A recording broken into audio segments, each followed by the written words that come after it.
Bonjour et bienvenue sur la chaîne 3D Omega. Aujourd'hui, nous allons aborder le scan d'objets avec un scan assez extraordinaire, le Revo.Range, que nous allons d'abord détailler. Donc en ouvrant la boîte, nous nous rendons compte qu'il y a beaucoup d'éléments. Donc nous avons le scan, le pied du scan, une batterie, un support téléphone. Donc ces deux-ci seront à utiliser lorsqu'on fait des scans extérieurs, mais ça sera abordé lors d'une prochaine vidéo. Pour notre scan, nous allons d'abord monter le pied sur le mât et nous allons prendre la connectique appropriée que nous allons connecter sur le scan. Hop, en l'insérant et en la vissant.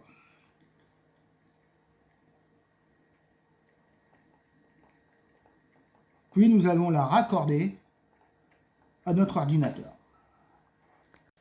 Donc nous nous raccordons au port USB de l'ordinateur. Et ensuite, nous entrons dans le menu RevoScan 5 que nous avons téléchargé.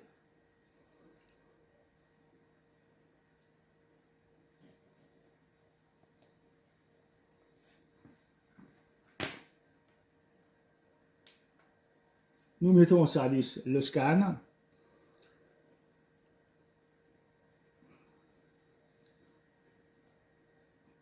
Voilà, et nous appuyons donc sur Nouveau projet. Alors au premier abord, ça paraît très compliqué. Mais vous allez voir que c'est très très simple. Vous avez deux caméras ici pour positionner par rapport à votre objet, et le rendu de l'exposition automatique avec exactement les points qui vont venir s'afficher sur le clavier central. Et puis après, vous avez ici une barre qui va vous indiquer si vous êtes suffisamment près ou loin de votre objet. L'idéal, c'est effectivement de se retrouver dans la partie excellent en vert. Donc une fois qu'on aura fait ça, donc on a précisé qu'on est bien en haute précision, qu'on est en suivi de forme et d'objets, parce qu'effectivement, on peut très bien travailler des objets sombres ou des corps. Donc une fois qu'on a fait ça, il suffit de positionner le scan par rapport à l'objet qu'on veut travailler.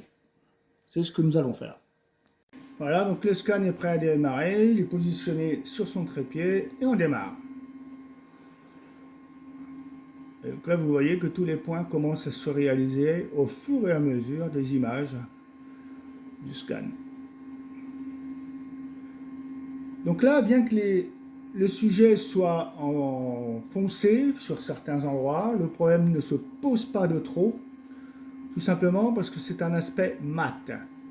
Dans le cas où effectivement on travaillerait sur un aspect brillant, sur du noir ou du marron foncé, il faudrait rajouter un spray dessus de façon à ce qu'il puisse être pris par le scan. Donc là, vous voyez que là, au bout de déjà 400 images, on a déjà quelque chose de très très clean qui apparaît. Et c'est en train de se peaufiner au fur et à mesure que ça tourne.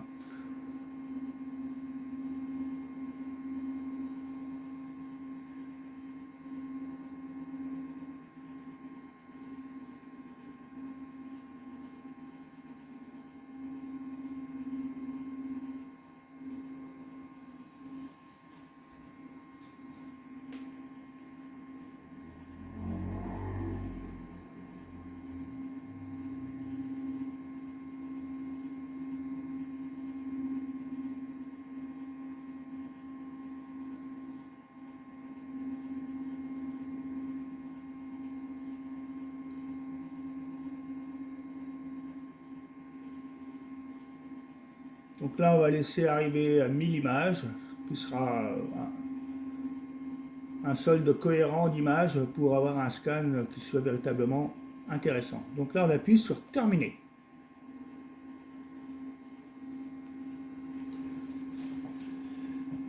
Donc là, si on fait tourner notre scan fidélisé, on a déjà quelque chose de très... on voit bien quand même les formes. Il y a quelques petits trous par endroit, mais vous allez voir, c'est pas bien méchant. Ça va être faisable de le nettoyer. Donc là, notre scan est réalisé. Maintenant, il va falloir le fusionner. Donc, ici en mode point. Et donc, on applique pour qu'il puisse faire son nuage de points.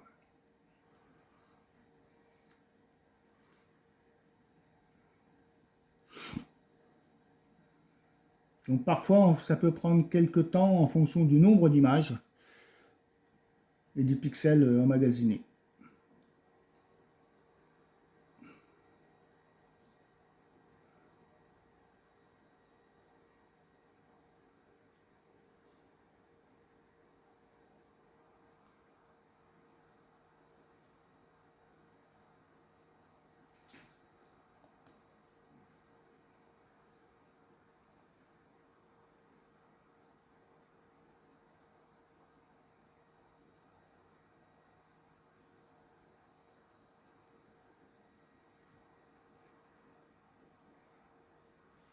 Voilà, donc il a déjà construit une partie du maillage. Et vous pouvez voir qu'il y a quand même certains trous. Donc on va travailler dessus pour améliorer le résultat. Donc par rapport à ça, on va aller dans construction, appliquer. Donc là, on met non, annuler. Par contre, on va effectivement travailler dessus. Donc l'isolation, c'est dans le cas où vous avez des points qui se promènent un petit peu à droite à gauche. Donc là, dans le cas ici, c'est pas notre souci. Par contre, l'onglet intéressant, c'est le remplissage de trous. Vous allez voir, c'est magique. On va demander au logiciel de détecter les endroits où il y a des trous. Vous voyez que là, il nous montre qu'ici sur le dessus, c'est pas fini. Donc si on clique, voilà, il va arriver en rouge, ça veut dire qu'il a été choisi. Donc vous choisissez là où effectivement il y a des trous.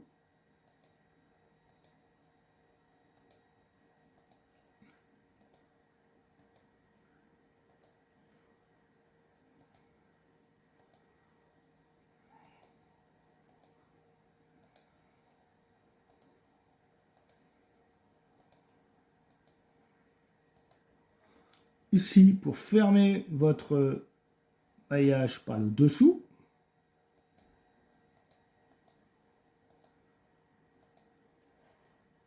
on le tourne.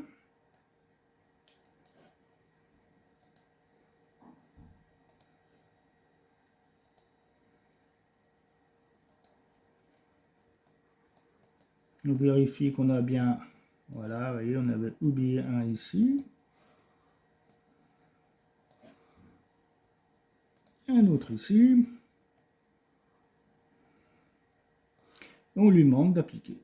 Et vous allez voir, c'est magique.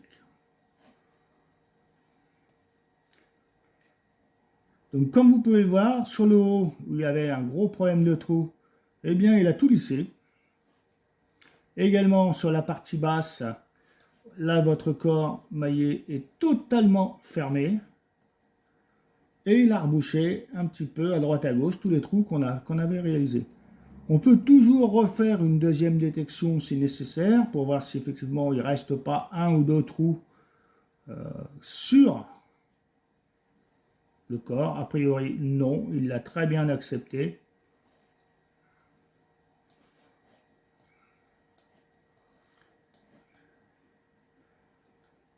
Donc même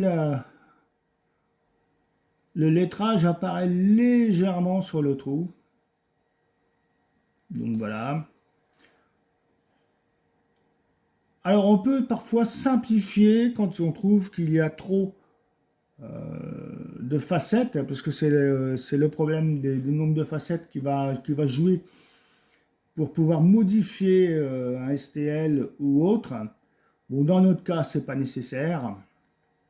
Donc, on va lui demander de fusionner. Alors, fusionner, c'est dans le cas où vous voulez faire ce STL-ci plus un autre pour dire combler manuellement, on va dire, les trous. Là, dans notre cas, ça ne nous intéresse pas. Ce qu'on a, c'est très bien. Donc, on va l'exporter. Cette fois-ci, on précise bien en modèle maillet. Donc, on le positionne dans un fichier. Donc là, je vais le positionner dans mon fichier Revo. Dans mes scans. Je vais créer un nouveau dossier que je vais appeler Hérisson 2. Je vais l'ouvrir. Alors par contre, je précise bien que le type de fichier sur lequel je l'enregistre. Et je n'oublie pas, si je vais le faire effectivement en impression 3D, de l'enregistrer en STL. Et voilà, mon fichier est enregistré avec succès. Donc là, je n'ai plus qu'à valider et à sortir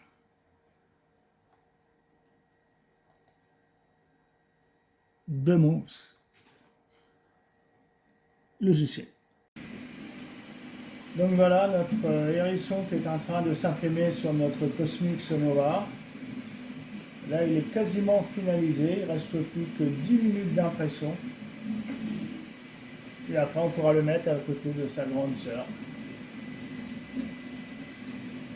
Donc voilà des exemples de tout ce que j'ai pu pour l'instant scanner et modéliser avec des modifications, rajouter des stèles, rajouter des petites choses pour les rendre un peu plus sympas.